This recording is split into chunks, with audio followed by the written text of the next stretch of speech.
Hi, Brett Farmiloe, and welcome to another episode of Beyond the Edge. Welcome. Thank you. Thank you very much for being here today. This is our agency podcast and is completely dedicated to the evolving landscape of international media and the relationship between PRs and journalists. So let's start with our very first question, which is, how would you describe this relationship between PRs and journalists nowadays? I would describe it as necessary. So Okay. I think that both sides are being asked to do a lot more with a lot less. And when that's the environment, you need to rely on relationships and you need to rely on sources for information. So I think that that's why platforms like Help a Reporter Out and Feature.com are essential in 2025, because journalists need to connect with sources for stories. Sources need to connect with journalists so that they could increase their exposure and build their brands online. So I think that that's the state of the world today is relationships matter. Okay, so obviously you mentioned Featured, you mentioned HARO. So how Featured selects comments and point of view from the experts, keeping the standards very high?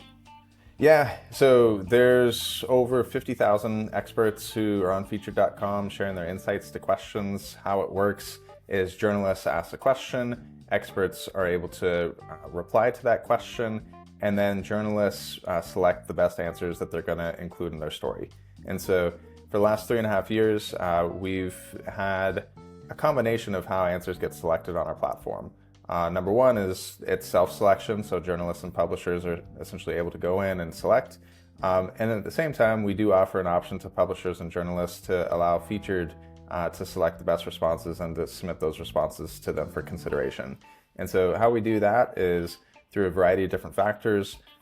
It's pretty complicated, but it's a combination of using profile verification and AI to essentially select the best answers to questions and then give that over to the publisher for consideration. And so at this point, Featured does create quite a few articles every month, and the system that powers the content engine is essentially relying on things like trust, expertise, experience, all the different acronyms that people are pretty familiar with. So related to that, if I may add something, today I read a LinkedIn post and it said journalists care about compelling stories, not who's pitching them. Is that true? I think it's both. I think at the end of the day, a journalist has to go to an editor and basically with the story, and the sources in that story have to check out. Like they have to check out for the readers who are going to be consuming that story, and credentials matter. It matters, because a journalist is making claims in their article. Oftentimes they're using sources to verify those claims.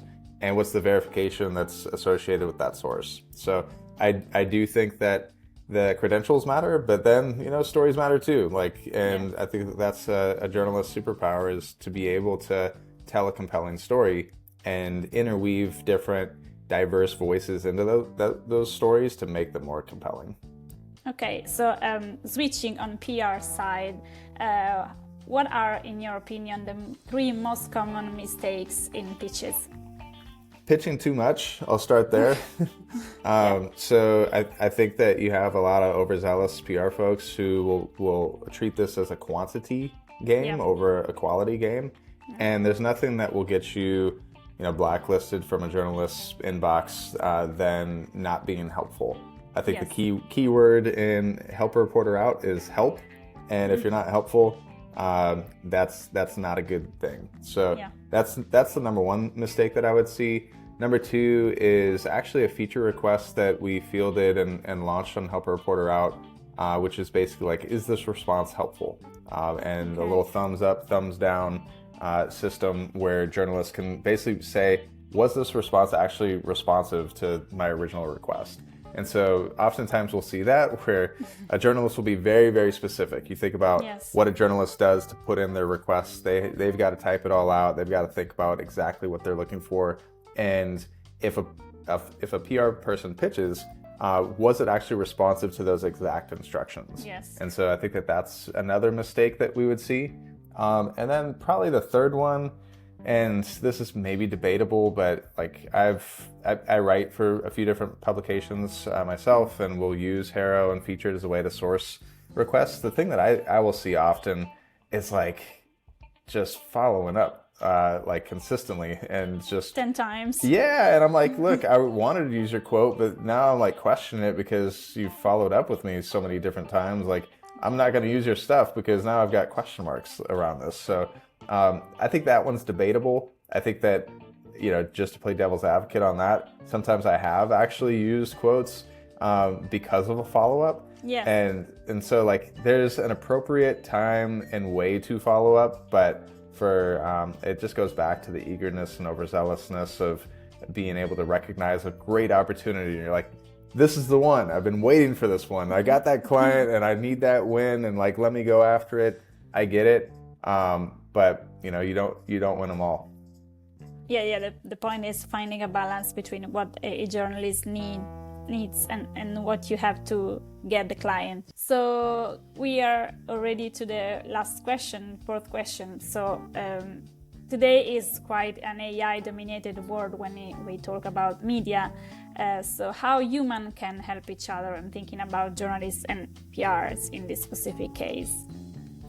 Yeah, so I think that there's a new baseline, and AI has risen that baseline to where now if you want to be effective as a marketer, you've got to go above and beyond that. You've got to be able to add new knowledge. You've got to be able to add new expertise, new experience that doesn't exist online. Because generative AI, overviews in search engines are eliminating the need to create the 300th ultimate guide to how to do XYZ. And so there's no longer a need to create content that focuses on a keyword, takes a skyscraper approach to looking at all of the existing pieces of content and trying to do one better. There's a need to create new, interesting knowledge. And I think that that's where platforms like ours can help elevate that knowledge and to distribute that knowledge. And so I think that that's where we're looking at from an AI perspective today, is from a content creation perspective.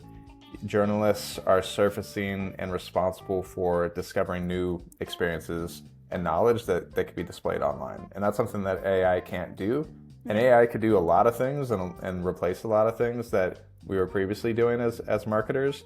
And now, looking ahead at 2025 and beyond, I think that you've got to go one step beyond that, and it's a quality game. It's a quality over quantity approach, and that's what's going to win. So if you just have to give one advice to us PRs, what would that be? That's a good question. I think that like the one trend that we're seeing in PR pretty frequently is new services and new approaches to servicing clients.